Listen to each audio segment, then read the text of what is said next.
Awesome.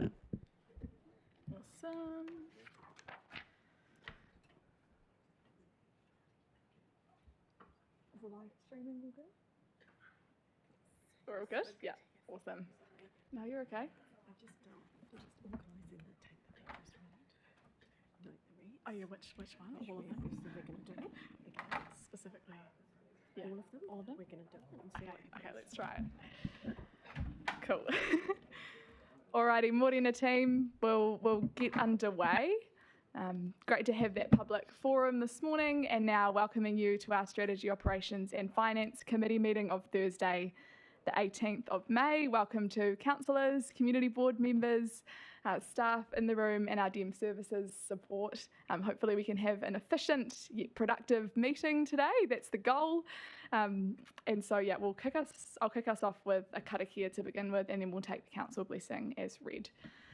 Whakataka te hau ki te uru, whakataka te hau ki te tonga, kia mā kina ki uta, kia mā taratara ki tai, e hia ki ana te ata kura he tio, he huka, he hauhu, ti hei, mauri ora. Awesome. Kia ora. So again, just wanted to welcome you all. Something that will be slightly different and new in the context of today's meeting is that what I've done off the back of our awesome Cheers training that we had last week with Vern Welsh, which Steffi kindly organised for us, I've drafted up a bit of soft tikanga. So what this document is kind of framed by is both our code of conduct and standing orders as the more kind of rigid set of principles we have to adhere to.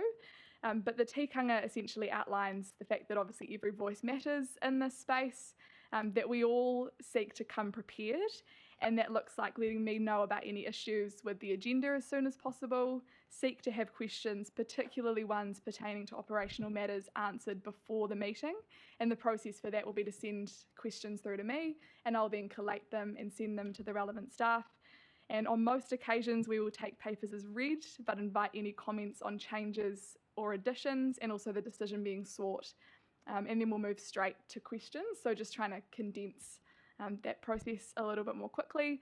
We'll keep questions relevant to the paper at hand. Debate will be succinct and focused, and we will avoid repetition. Starting and ending with intention is also something I aim to make sure that we do. So that includes just arriving on time, taking defined regular breaks, and also coming back on time. So to that note, we'll take a break at 11 o'clock. So we'll just do an hour and 15, take a 10-minute break, and then come back following that. So I'll send through to you kind of what I have drafted as a tikanga, and I've been working with the Mayor too to figure out how that might extend to other committees and to council as well. So we'll take the council blessing as read. Item number 2.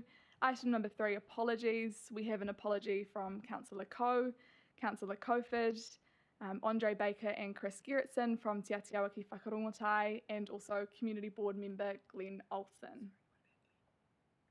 Oh, and we've got a couple of councillors on Zoom. So we've got Councillor Cooper, I understand. Hey, Zoom. morning. Morena. I'm here. And also Kim. Awesome, Kim Tahiwi from Ngahapu. So can I have someone to move those apologies be accepted? Deputy Mayor Kirby, seconded Councillor Pravanov. All those in favour? Aye. Against? That's carried. Item number 4, declarations of interest relating to items on the agenda. I have not been made aware of any. I'm seeing no hands. Cool, thank you, team.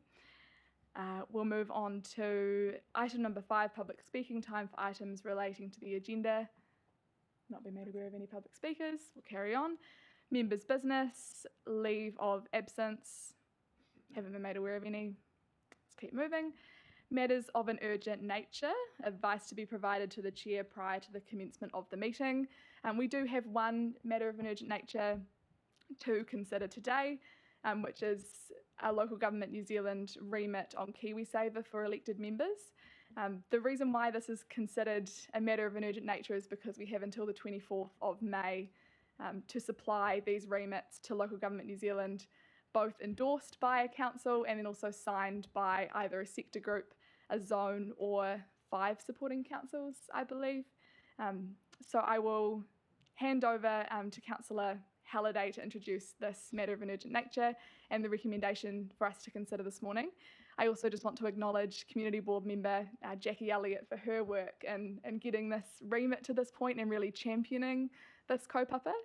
So yeah, just acknowledging her for all of her work and the fact that we're considering this morning. So Councillor Halliday, and any clarifying questions, feel free to ask those, and then we'll move straight to debate. Look, I'm happy to, I have no questions. I'm happy to move, I'm happy to see if there's any questions and then move to moving the motion, and at which point do have a statement to make, or I can do that now, whichever you prefer. Happy to take guidance. There's Sophie. Madam Chair. Okay. Are there any questions, clarifying questions? Councillor Wilson. Oh, sorry, Councillor Halliday, could you just press your microphone? Yeah, given for this to go ahead and proceed, has there been any discussion with 5 other councils? Yes, that's all lined up. It's all sorted? Yeah, so Community Board member Jackie Elliott through the Community Board Executive Committee has been liaising with councils, and Steffi's been also working alongside her to make that happen. Yeah. Councillor Spires. Thank you. Last evening after I read it, I sent through an email saying that I think that between the ages of 18 to 65 should be mentioned a couple of times because it's got all councillors and it's not all councillors. I'm just being overcautious maybe, but I just think that the years need to be actually stated in the notice of motion. Okay. Are you happy if we take that offline though and make that amendment before it is submitted? Yeah. Cool. Thank you. Mayor Holborough. Yeah, just along those lines, so I've already affixed my electronic signature to this, so I'm happy to make those changes. Awesome, thank you. Still affix my signature. Just wanted to follow up on the 5 other councils. So who's going to be progressing that, and do we know who the other 5 councils are?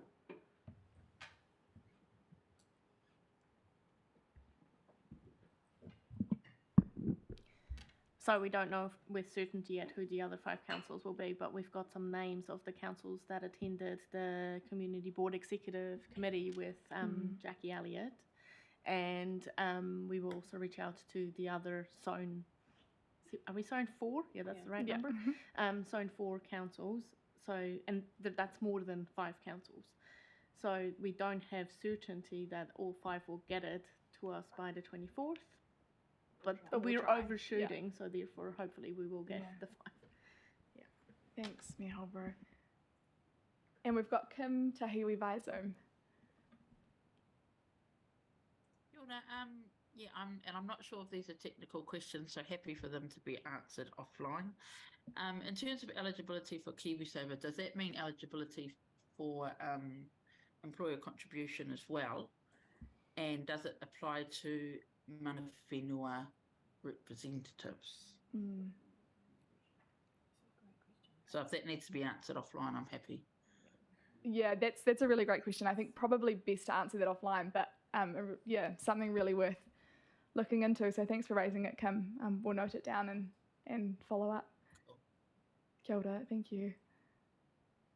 Awesome. No other questions? Councillor Halliday, I'll pass back to you.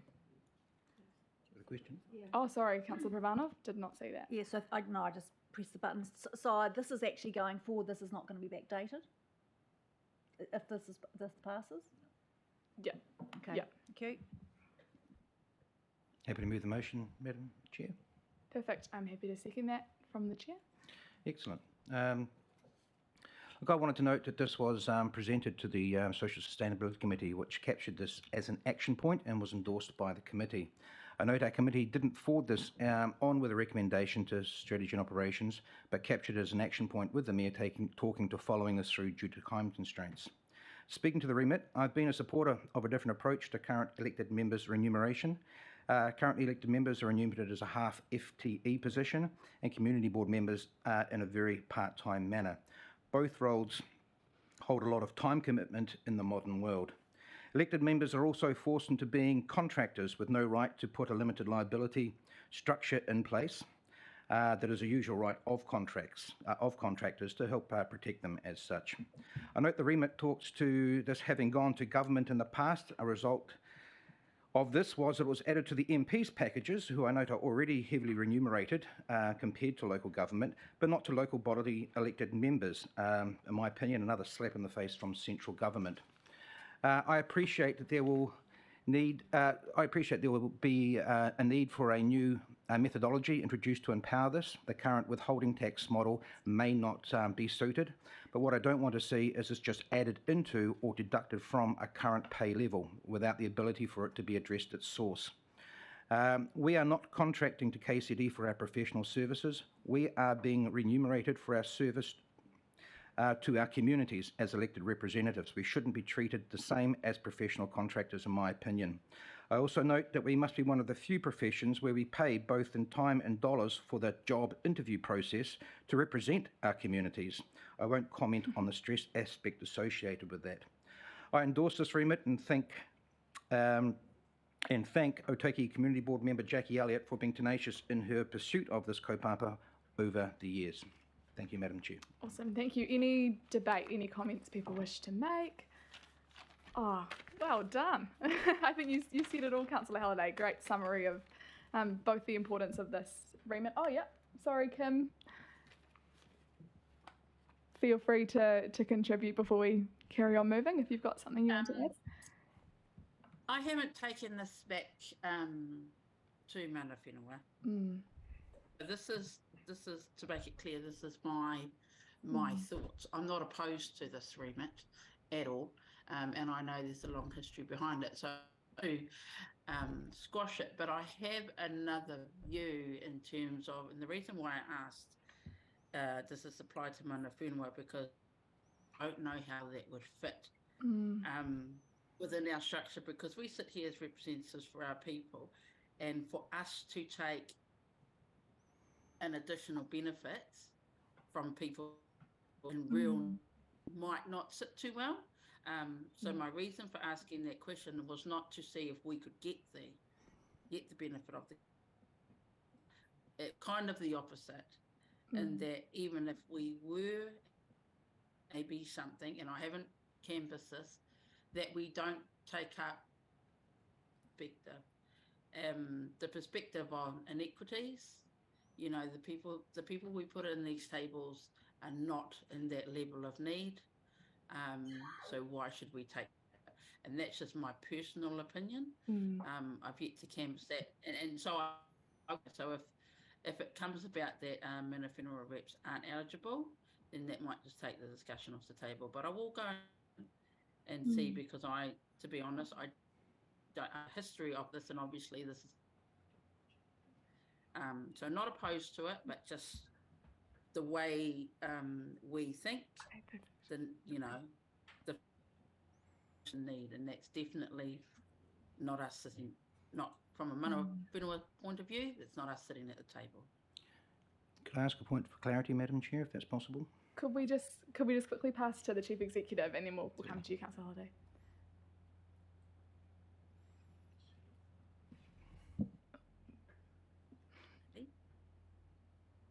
Sorry, there we go. Thank you. Morning, everyone. Just for a bit of clarification, so appointees funded through operational budget as opposed to the REM authority and the remuneration pool for our elected members. So that would be the difference there. It would be an uplift, 3% that we would have to look at if that was what we were to do for our appointees. I think it's definitely worth looking into for sure. Councillor Wilson.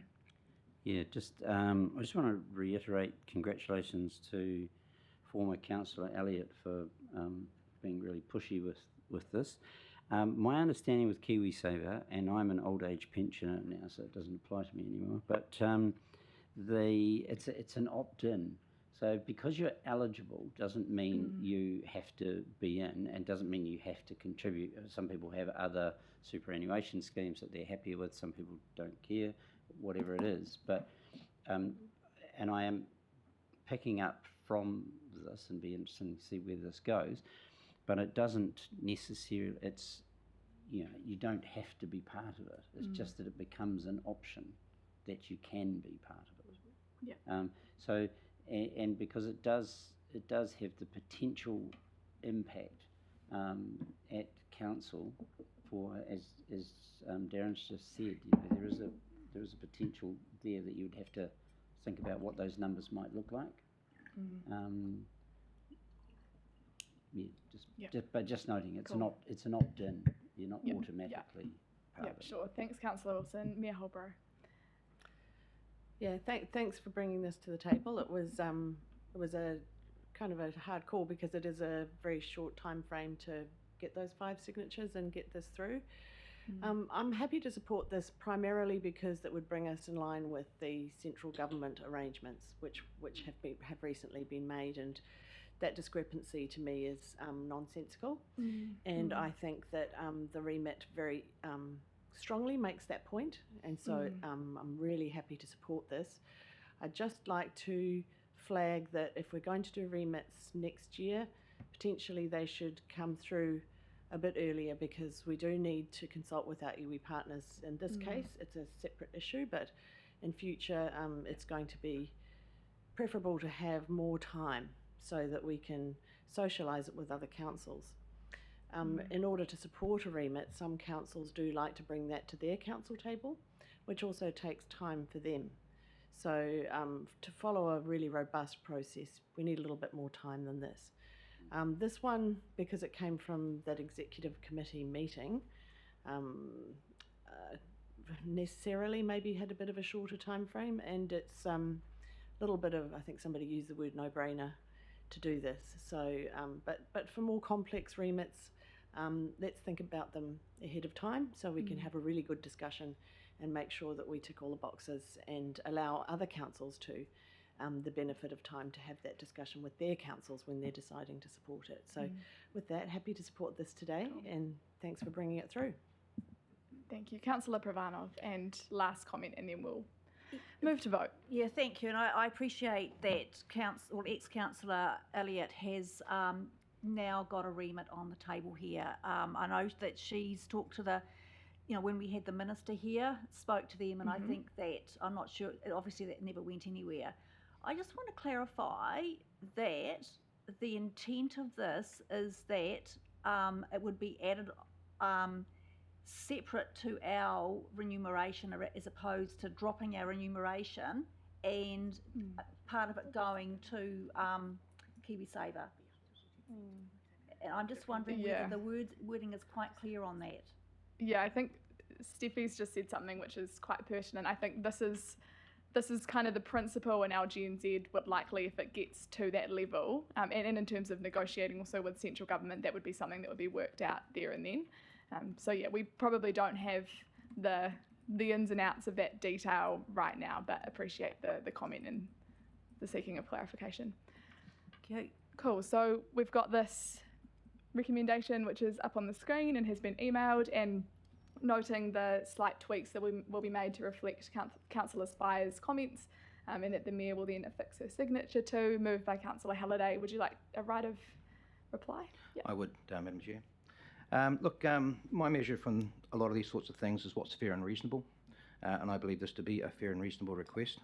The process may fit into local government reform. Could be the process for this. It's not going to happen overnight if it does happen, and through that process I'm sure all those sorts of issues would be uptaken as such as well. I acknowledge what Kim has talked to as well, but I would note this is about elected members, and we're about to have the discussion around Māori wards, which would be an elected process as well, with regards to fitting into that space. And maybe there's a potential space in the future, even around community boards in that space as well. I don't know. But again, I think just moving it through to the next step allows for all those conversations to be had and addressed as such. So thank you very much. Thanks, Councillor Halliday. Cool, so Councillor Halliday's moved that. I've seconded it. All those in favour? Against? That is carried. Now on to item number 7, updates. We do not have any on our agenda today. Item number 8, reports. National Policy Statement on Urban Development, Quarter 3 report. Aston and Hamish, welcome up to the table. And so just as a reminder, while wonderful staff are walking up to the Te Pū, the table.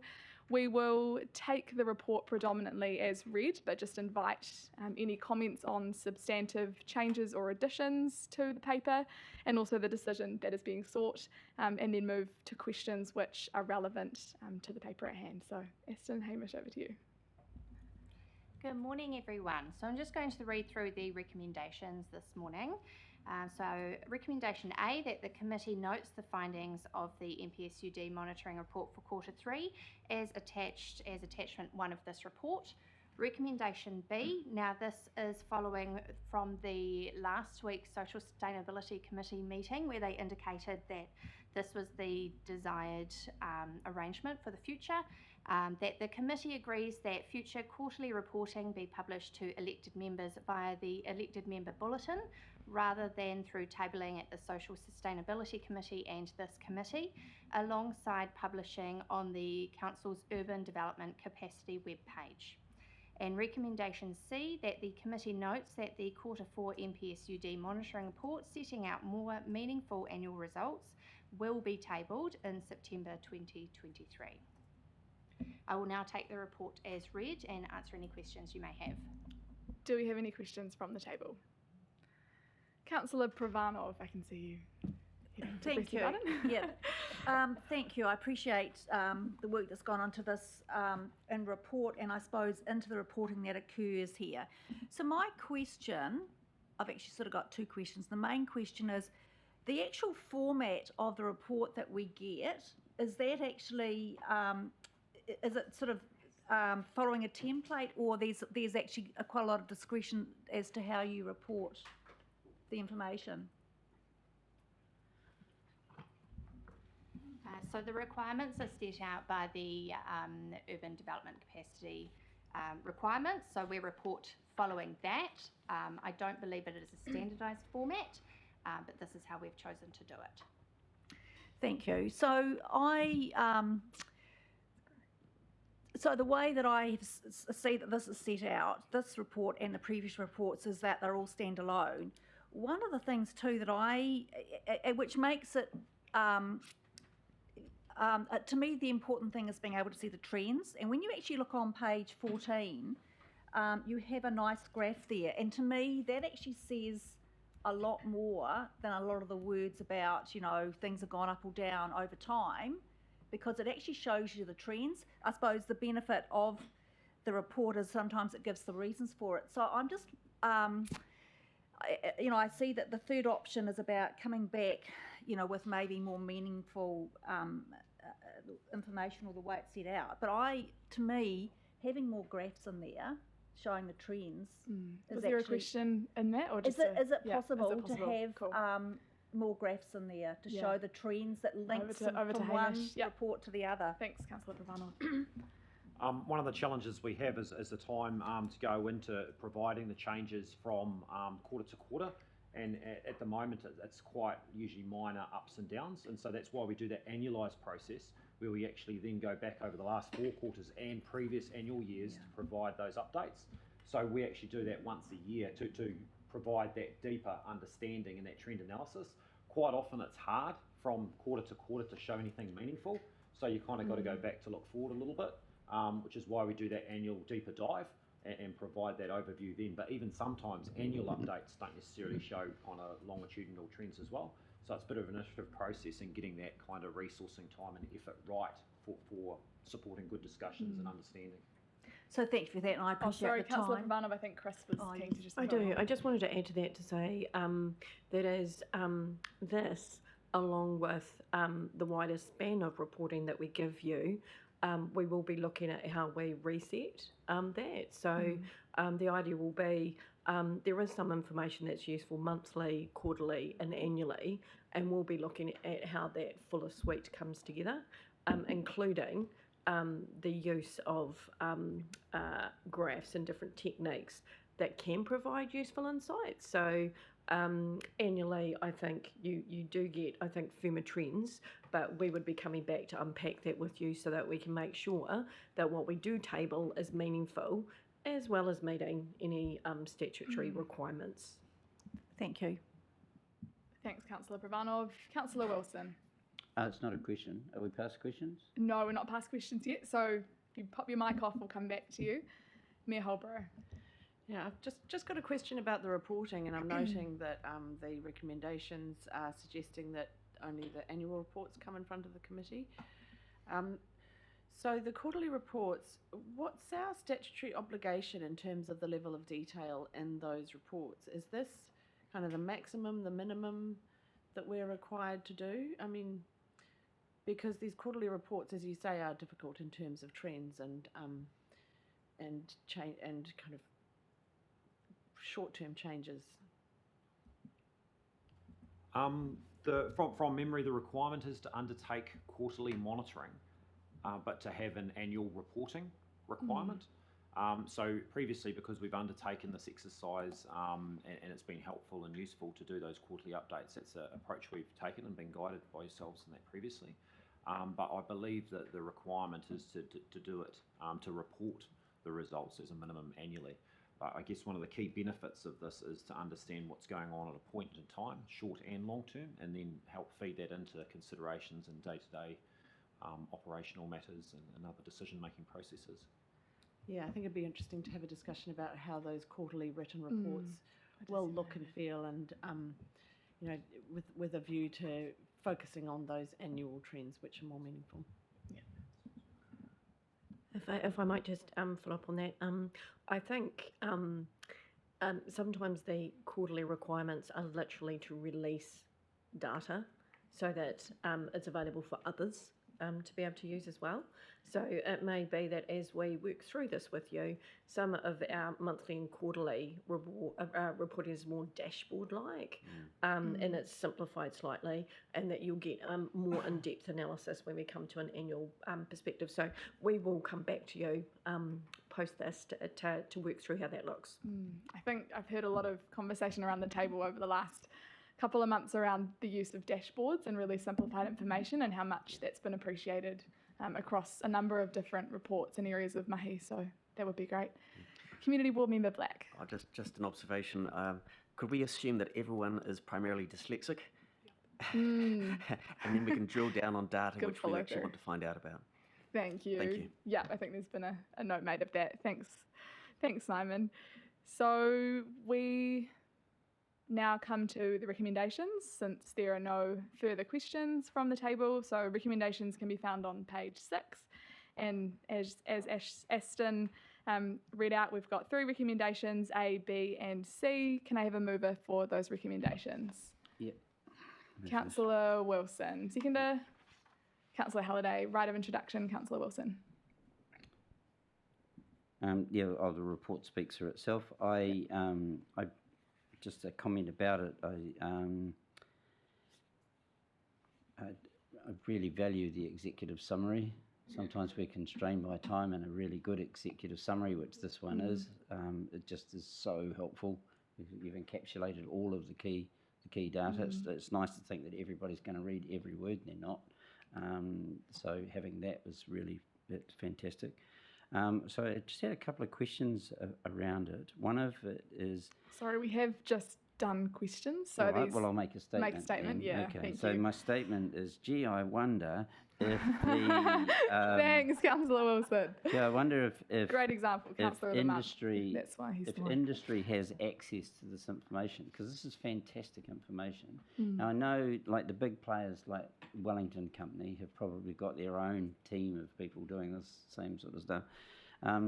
But I just wonder, in terms of the industry, whether it be real estate or anybody who's interested in this, how much access they have to this. Because there's some really helpful stuff, because one of the things that we're doing is measuring trends. And if you're just a local builder, you might not know what the trends are. You'll know how things are affecting your business personally. But I just wonder how much of this information, how accessible do we make this to industry? Okay, yeah. Chris will respond. But if the rest of your statements are questions, just be aware that we're in debate and we'll stick to comments. Yeah, I will note it is publicly available on our website. And part of what we'll come back to you with when we discuss reporting is ensuring that if we are resetting how we report in dashboards, that it is meaningful for a range of people, and taking Mr. Black's point about ensuring that it's readable for a range of audiences. So we will be thinking about that when we come back to you. Great report. Oh, great. Thanks, Councillor Wilson. Councillor Halliday. Thank you, Madam Chair, through you. Yep, excellent. Thank you very much. I just wanted to note the challenges aspect of that. I found that very useful as well, with regards to just being able to breathe through and just see those highlights. It was much appreciated. Ashton, I just wanted to thank you as well, yourself as well, Hamish, with regards to capturing the recommendations that came out of the Strategy and Ops meeting. I think that Councillor Wilson brought up as well. I had been looking through our minutes as such, and noticed we caught some recommendations. We hadn't actually caught those ones, and that sort of stuff. So I could just make a note that if there's if staff are capturing these sorts of things, absolutely fantastic. That we just link that up would be much appreciated. Other than that, thank you very much. Yeah, took all those thanks. Thank you. And we've got Kim online.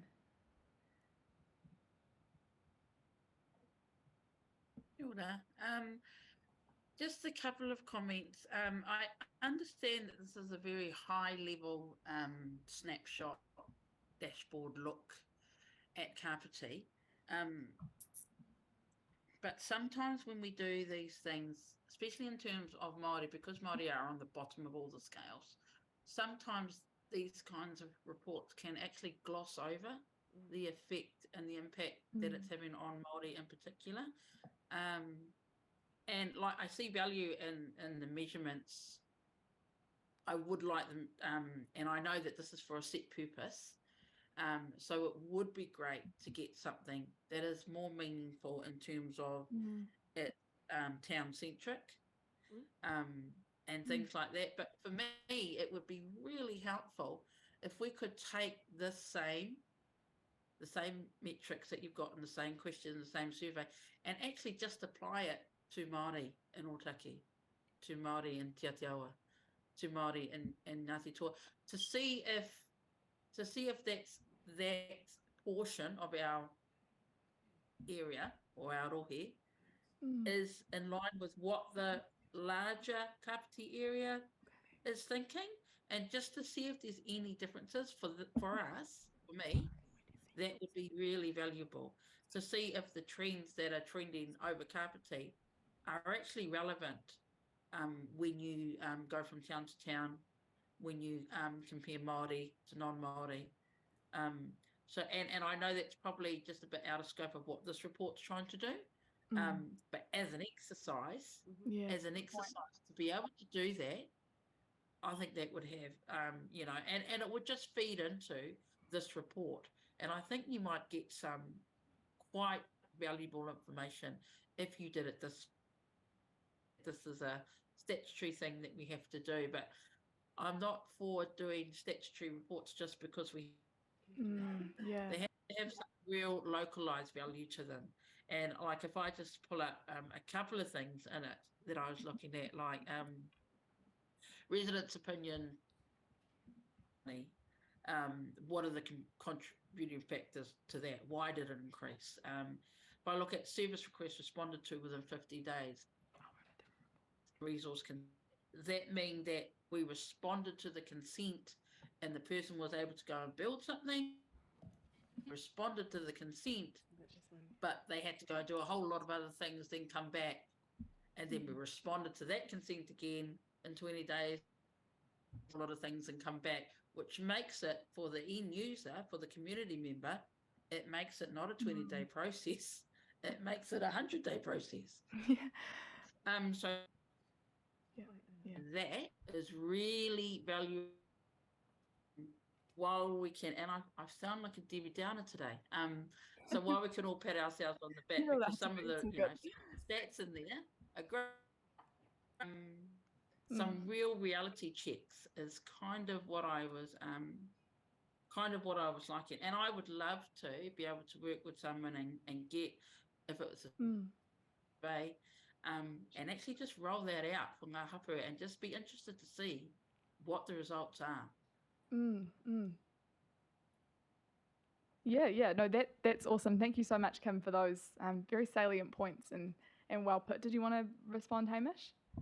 I think it is a real opportunity and something that we'd like to work through with yourselves as part of the work we're doing more broadly around thinking of monitoring and outcomes and how it all comes together.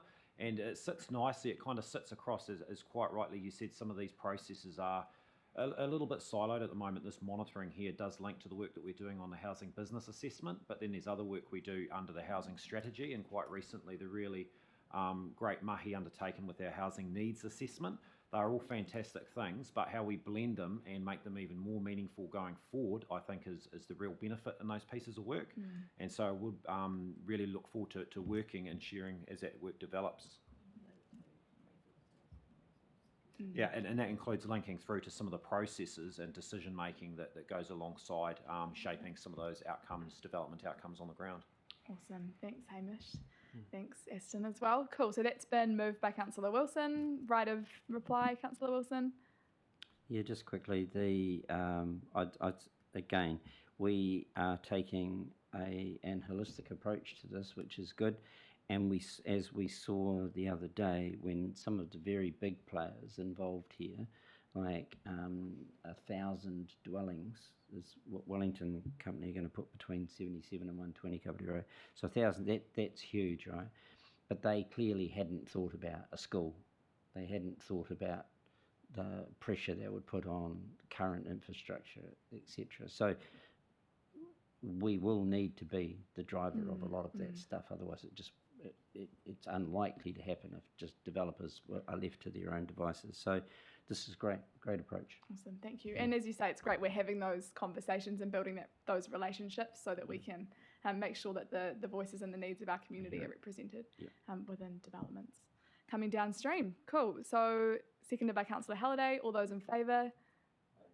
Aye. Against? That's carried. Thanks so much, Aston and Hamish, and thanks for your feedback, elected members, on the summary of the report, the executive summary, and the way that it's been laid out. I think, all of the improvements coming downstream as well. Item 8.2, welcome Joe, Brian, vision, Kapiti, progress and next steps. And on that last report, we did kind of somewhat dabble in questions and debate. So we're now just going to make sure that we're really strict on asking questions in the initial stage of this conversation and then moving through to comments and debate. And we're doing pretty well for time, so nice. Over to you, Joe. Welcome. Morena. Through you, Madam Chair. Morena councillors and iwi representatives. I'll take this paper as read and just read through the recommendations briefly. So we're looking at endorsing the community engagement approach for developing Vision Kapiti, including community engagement at a local and district level is led by elected members and supported by staff.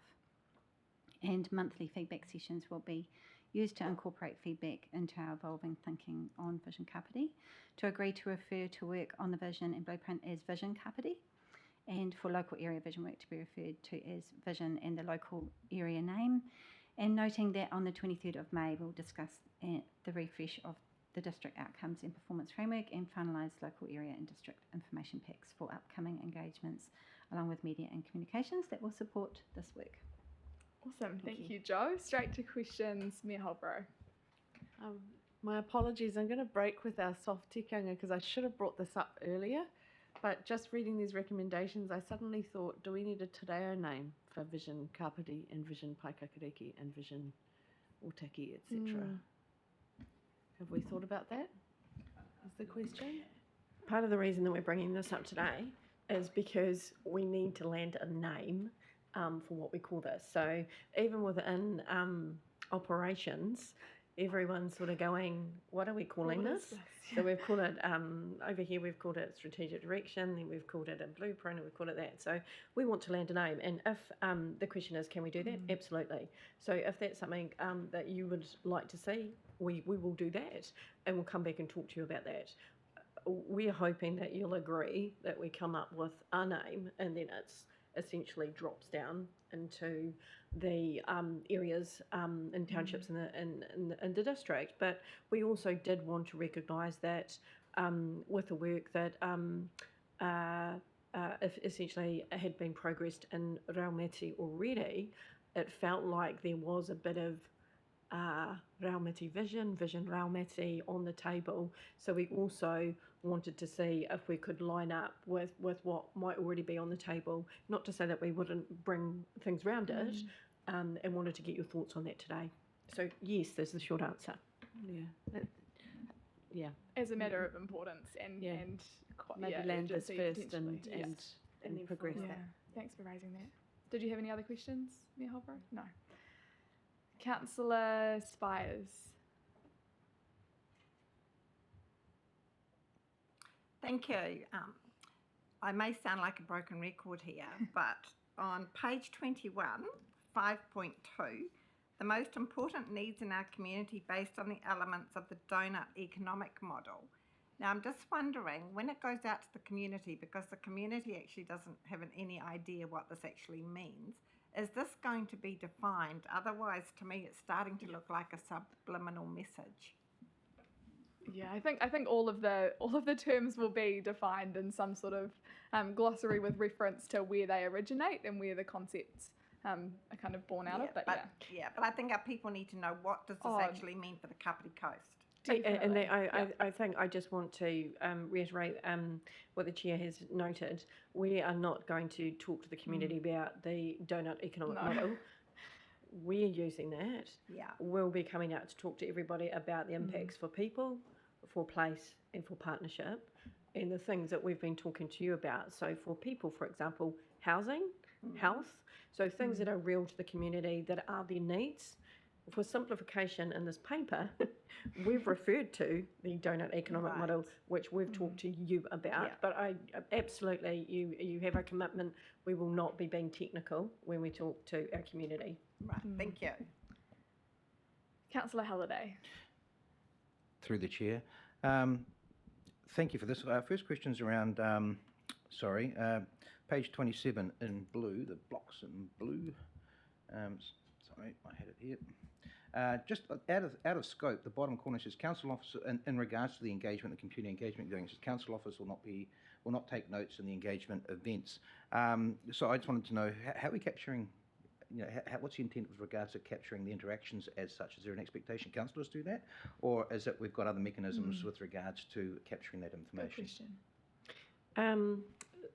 And so we have a session on the 23rd of May where we're going to dive into this a bit more. Cool. But I'm going to say, previously we've talked about the fact that there'll be a range of different ways or different things that we do with our community.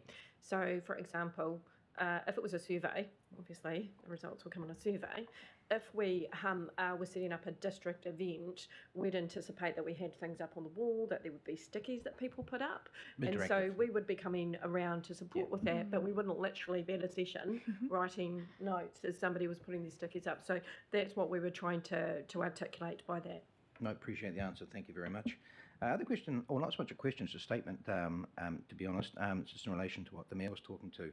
When we're considering name for some of these spaces and everything, I'd like to take consideration for a Te Reo Te Reo type name, but the other way around than what we normally do it. With regards to my Social Sustainability Committee, one of the names I suggested initially was Takiora, which was Caring for Life, and I didn't, whereas what we've actually got big, long Te Reo interpretations of the English aspect of things. Where in actual fact there might be a Te Reo saying that's very, very succinct and short that you might find the community is more inclined to engage with as such. Because I think a lot of people just look at all those words and go, yep, not interested, just looking at the English version. Whereas if we're trying to get that engagement into the Te Reo aspect of things, that maybe just taking that approach might be something to consider. Thanks for that point. It sounds like a conversation we can have with Mana Whenua. Yeah, and happy to exhibit. Yeah, happy to build on that as well. Thank you. That's me. Councillor Halliday. Councillor Warwick. My question is on page 26, the resourcing of $500 per community board. Oh, yeah. It's not a lot of Sammys. So we won't be able to afford anything flash, and that just makes us look pretty cheap to the community when we're trying to really, there's a lot of money spent by other people being flash, and we don't get the resourcing to make ourselves be very valid, I think. I do want to pick up on this, and and in fact, we at an Otaki Community Board meeting, which I met with you last night, I think the $500 is a commitment to give money to each community board to allow you to do what you'd like. We operationally are going to be supporting you with other things. So, for example, we are going to be covering the cost of the infographic person that will be supporting the development of the documents that will come out of this. So we're already bringing someone in to do that and starting to meet the different community boards to bring that to life. If you have an event, we'll be helping with that. So if you needed a marquee or whatever it is you need, we'd be coming in behind with that. But if you have something you want to do, like, I don't know, we had talked offline about school events, maybe having candy floss machines or whatever it is, or you do want to put on a barbecue, that was to give you something to be able to go outside of anything else that you might be dipping into. So it'll be an ongoing conversation, but we're at the end of this, or heading towards the end of this financial year. So we're also trying to make sure that we are not building a burden of cost as we go. Did you want to follow up on that, Councillor Warwick, just briefly? Yeah.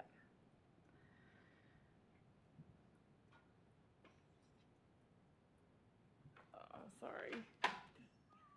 Oh, yeah, there we go. So there is scope to go beyond that, because I've run quite a few sausage, scissors and candy floss events, and it doesn't take long to spend I think maybe that's something we'll kind of we have to can go figure out offline, as we go. Yeah, to kind of see what costs do arise. Yeah. And as Chris has mentioned, hopefully a lot of those will be covered just within kind of current operations and the way that we might support it. I think the only thing I do want to note is when we talk to you next week, and with the Otaki Community Board has been a bit of my exemplar because I've been working with you first, having a bit of a schedule of events that are coming up so that we know what's happening and can support you in advance will be important.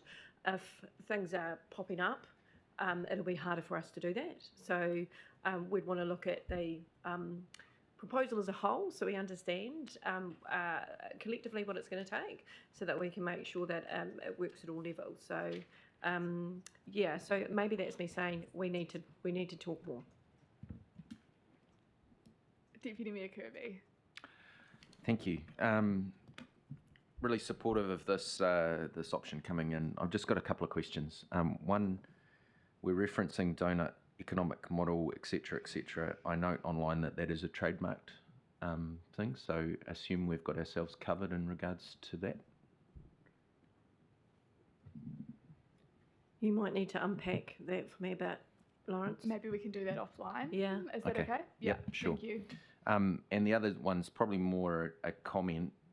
We need to land this calendar pretty quickly because my calendar's really full already. Yep. And to fit in, these are priority events and we really need to get them online. So I'm hoping that conversation's going to happen really soon on landing some dates so that we can ensure that as many councillors are able to represent at those as we can. 23rd of May, bring your calendars. We're hoping that we'll be able to have people identify things that they can attend, and it wouldn't be that everybody attends every single thing, because ideally as we're rolling things through the district, there's an opportunity for different people to engage with you all in different ways. And so that I just want to maybe drop that out, as we're not expecting you to turn up to 50 things every month. That would be unreasonable, so we need to work out what's going to work for you all. And then once we've landed that, the idea is that you'll see that Sue is here today, which is really great because we will be able to start letting people giving them the awareness of what's coming up. So we'd be looking to be able to set out a bit of a quarterly forward agenda so that we can say, hey, here's what's coming up this quarter. And if you don't want to catch up with the Deputy Mayor, he's going to be here at this day, at this time. If you want to catch up with Councillor Halliday, he'll be here at this time doing these things. So there'd be a bit of an overview of what was happening that everybody could see. And so if you miss one, don't worry, there's going to be another one coming up. So there's going to be multiple times to talk about different topics and different places at a district level. And then we'd be wanting to let everybody know if you don't or you can't make those, you can also come into work that the community boards are doing, or you can do both. So there'll be a lot of choice in there, depending on what works for people in the community. So, and I want to say that this is off the back of all the conversations we've had with you, that you thought this was important for the community. So we're trying to reflect that back. Yeah. And thank you for reflecting that back. It's really appreciated. Councillor Halliday. Through you, more a point of clarity. Look, there's reference there to documents from 2007, 2000. I'm assuming this is all part of the update of the local outcome documents. Yeah, correct. Lovely, thank you very much. Councillor Wilson. Yeah, just a couple of notes. I note that our vision for Raumati seems to be working quite well as a title.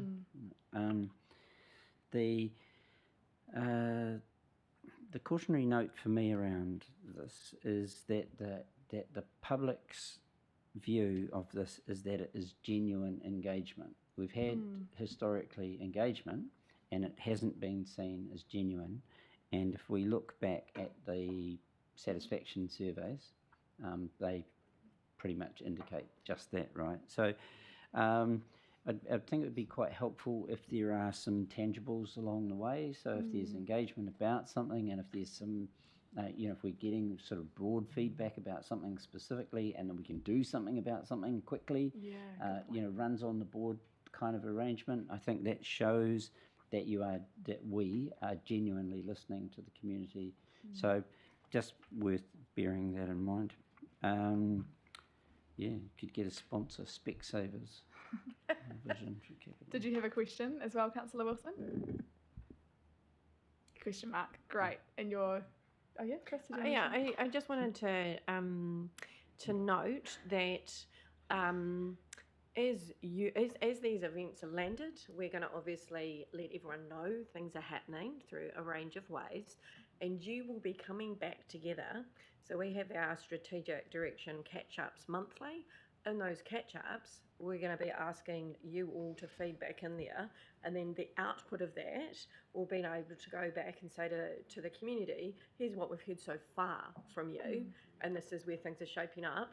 And through that sort of mechanism, Councillor Wilson, something crops up that we go, oh, actually, there's something here that we need to do something with.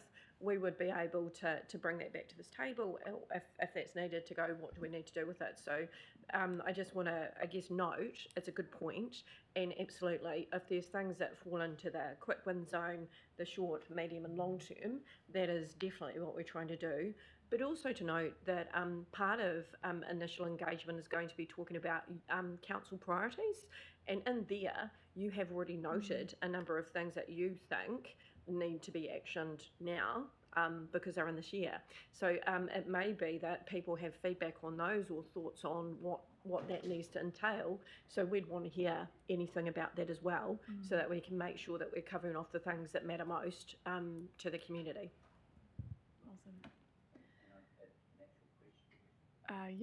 Briefly. And the question is, given our vision for Raumati and where that's at, and they are significantly ahead of the game already on this. So what's the engagement, what's council's engagement with our vision for Raumati, so that we're not, bombarding the public with another layer of something that's already been done. And also I imagine there's a few, hate the term, but there's some learnings probably from our vision for Raumati about their engagement, what worked, what didn't work, etc.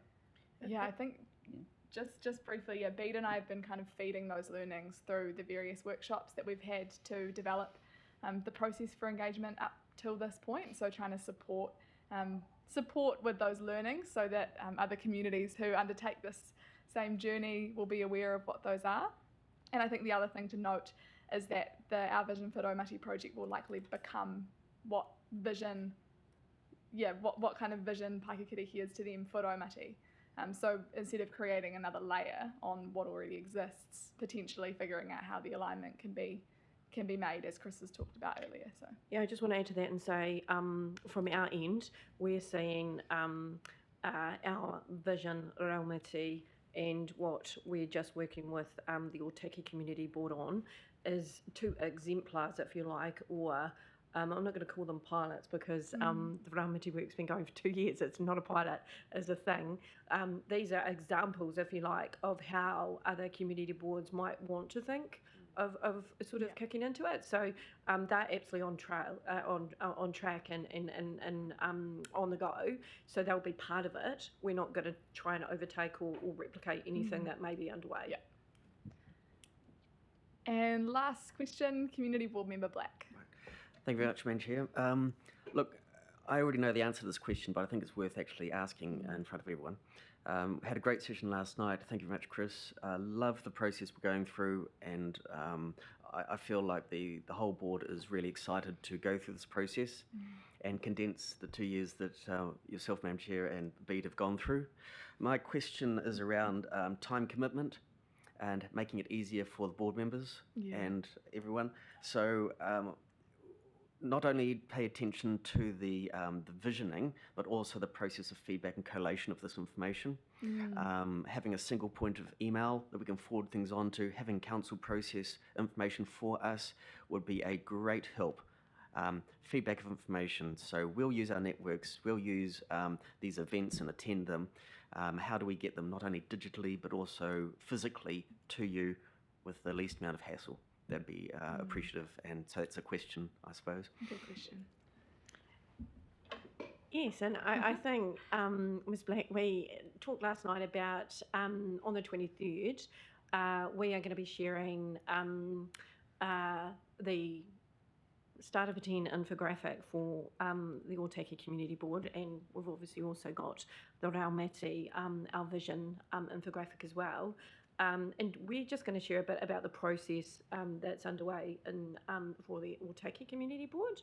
And then we've also been talking about a schedule of engagements, really, and then how that information is going to come back. We also talked about the idea that with the infographics, they be suitable to be used as a tool in person and also digitally.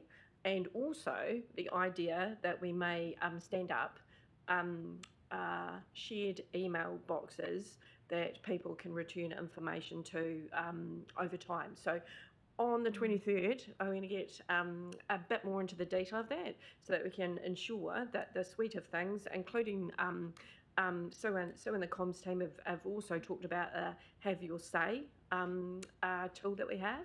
So we'll be looking to really land those. And when we come back together in our monthly meetings, we're literally going to have stuff up on the walls and people are going to be putting stuff up to it. And we're going to keep it as a live, I'm going to say document, it might be a mural actually, so that we can keep coming back to it. And actually, Lisa, who is the lady who's going to be joining us, Lisa Richardson, doing the infographic, she'll be with us and she's going to be writing up notes as we do that we can then, when I say notes, the infographic, so that we can actually circulate that back out to the community at the right time. So that's going to be part of the process. So in that way, I think it becomes simplified because we'll have multiple ways of utilising what's coming in, and we will be very mindful that we don't want to put more burden or pressure on you. We're also thinking about how we can be efficient at our end as well. Thank you. Answer my question again. Awesome. So the 23rd of May team is sounding like quite an important date. Bring your calendars, bring your brains and your visions.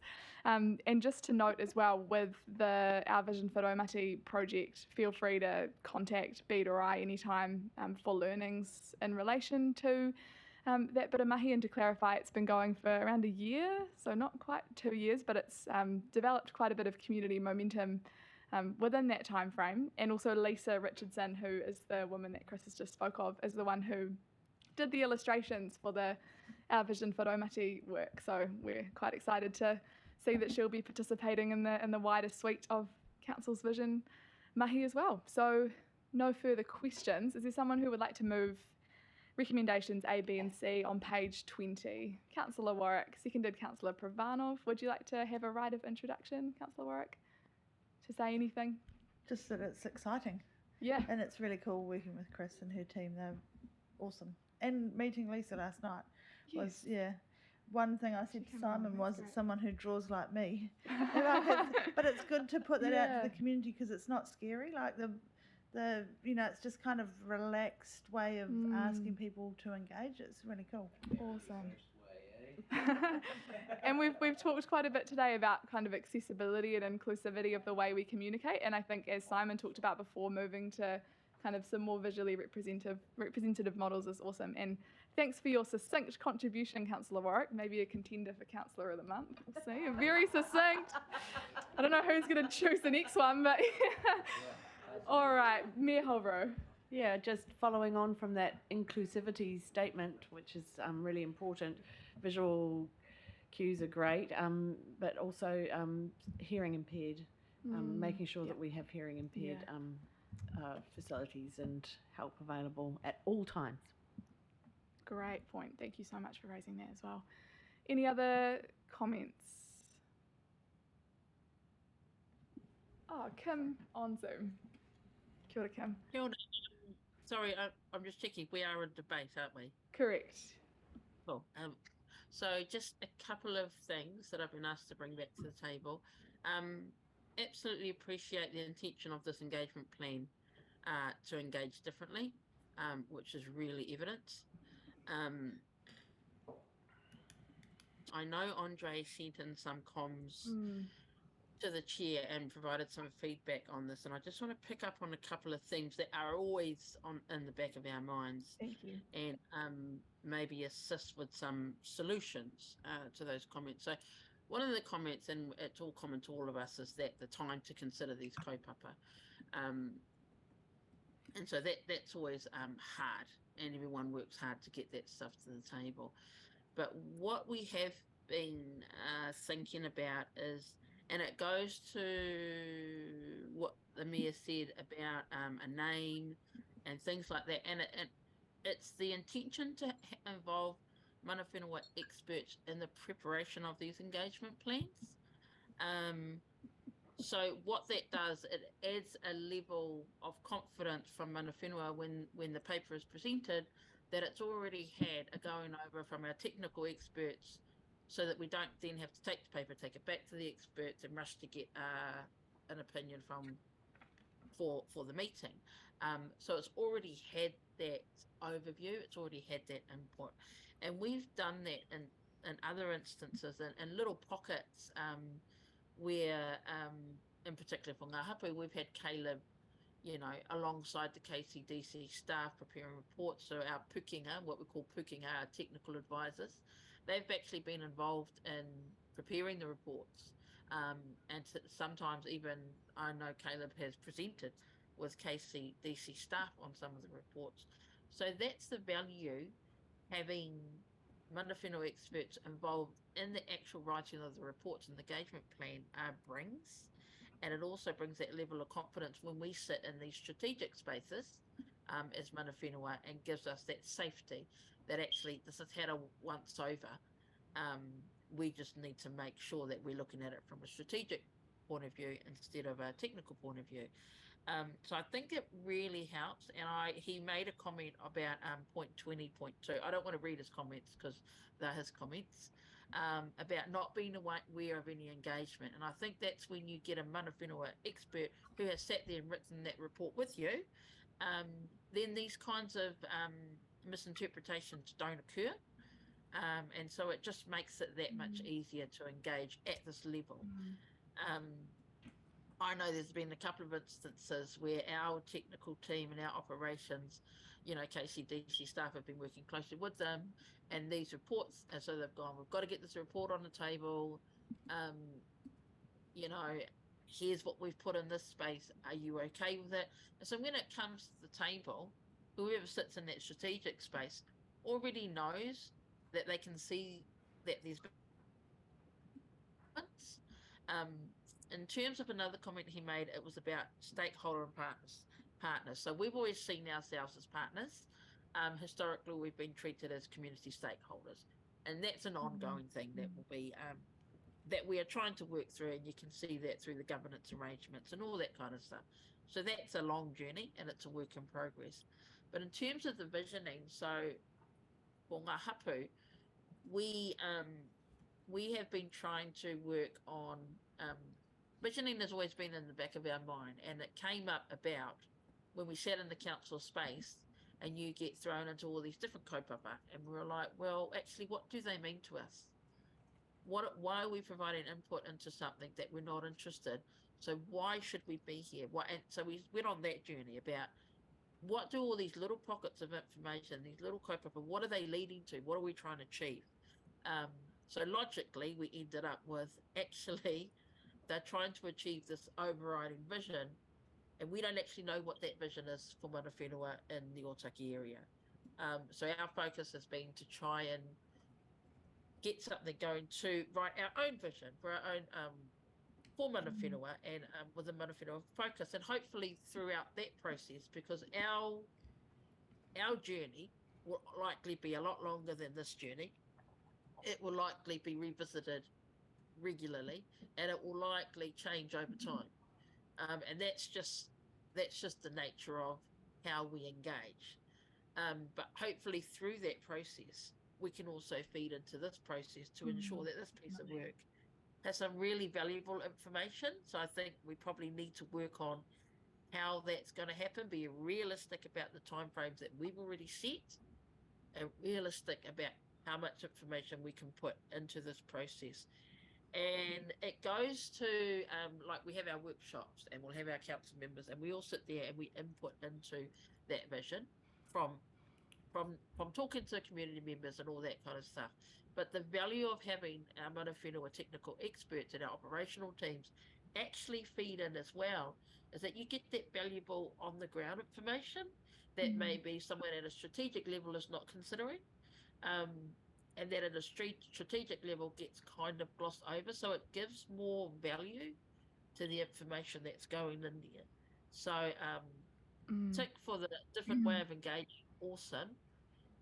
Mindful that we are already on this journey and we hope to feed into it. But the overriding goal is that we need to work towards a vision. And that's what we're trying to, in a holistic way, figuring our visioning, and hopefully that can feed into this process so we can get a really robust vision. And even, where there are things that sit outside the overall view, there might be a Otaki specific, Waikakariki specific, like you've got in your engagement plan. Getting my words mixed up. So that was my long blurb, sorry. No, but I need just sorry. value in the engagement of that and the value in this whole piece of work. So, haere tonu. Well done. Carry on. Kia ora, Kim. And as you talk so eloquently about kind of how we bring that partnership to life within the context of this vision mahi, and ensure that what we create and therefore what we deliver for the communities is really meaningful and connects with everyone's vision for the district in some way, shape or form, and that has to be within the context of our partnership with mana whenua. So I think that's a very, very good point. And I've seen that Joe's, I think, taken about a page of notes in the time you were talking. So be assured that that's all been captured. And thanks also to Andre, who has sent through some comments, which I passed directly on to Chris in terms of the process for the visioning mahi. And I just might add, I think they're really good points, Kim, and we have spoken offline in a similar way. I think the important thing will be how the conversation happens here as well around the vision and how that comes together. And you will know that we are meeting with each of our mana whenua partners to talk about how we work together and where the priority for work is and where the opportunity to work together is. So that's all underway, but we have got some timelines in place. And I think the reality with the vision work, which we have talked about before, is that it is a live thing. So we are trying to set the direction, but ultimately, if it's taking longer for one aspect of work to be underway, and if I actually use our vision Raumati, is there's parts that both Sophie and Bede have already started to sort of go into a bit more detail on, and there's other parts which are still at a higher level, and we know that over time that there'll be more work on those. In all reality, that's going to be what happens with all of this work, and so there'll be different bits that come together. So it'll be something we have to weave through, and that will be including how we work with our mana whenua partners and get that input to this process. Awesome, thank you, Chris. I'm just going to go to Community Board Member Black and then come back to you for your right of reply, Councillor Warwick. Thank you, Madam Chair. Look, I'd like to completely endorse Kim's point of view, and just to let everyone know about the process which we are intending to undertake, is that the first step is we've got our initial visioning together, just some ideas, so we can come to the community with something on the paper, infographic it, and what we have agreed last night is that we'd like to actually have a separate infographic in Te Reo Māori. Awesome. And then we're going to ask, so we'll be approaching you, Kim, soon to actually have your input and your translation of what was required for our rangatahi and our whānau in Otaki, and that will then inspire the conversation of what we want for Otaki, and collate that together, then present that back to the community after we've got everyone's perspective. So I'd just like to mention that. Thank you. Yeah, that's really useful. Thanks for providing that update, and sounds extremely positive. Thanks, Simon. Would you like to do a right of reply, Councillor Warwick? Just backing up what Simon said, Kim, that was a big part of our conversation last night, was going to coming to you guys with kind of template and saying, hey, what do you think?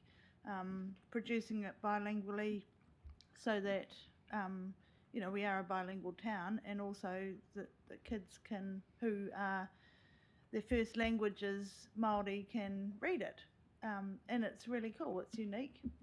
But that was our first step, was to get something on paper and come to you. I think we've started a really good relationship where we do want to work together, because there's no point in working in opposites, and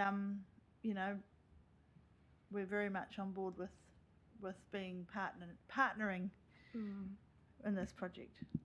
Thanks, Councillor Warwick. So our recommendations on page 20, those have been moved by... Oh, sorry, Kim.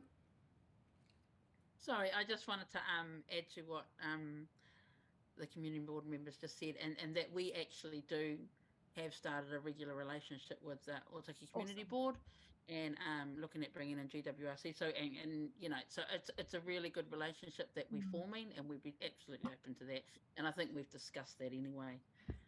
So while we keep our autonomy, that we bring our ideas together for an Otaki picture. So awesome. Yeah. Thanks, Kim. And as Chris was talking about earlier, it sounds like Otaki is starting to elevate themselves into a bit of an example as to what's possible in terms of this visioning process, and that partnership very much being a key element to that. So thanks for those comments. So Councillor Warwick moved, Councillor Pravanov seconded. All those in favour? Aye. Against? That is carried. Thank you. Might take just take a 5-minute. Yeah, we might just take a 6-minute break and be back at 11 a.m. I know we said we were going to break at 11, but let's just, Oh, that's the name of the game. Yeah. So we'll be back at 11 o'clock. Just stretch your legs, quick cup of tea. So you're doing a great job.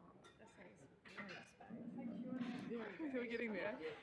What time do you reckon we're going to be done? What's the goal? It depends how far we go in there. But you know the point that Andre's brought up to you about that. Is you going to take one or not?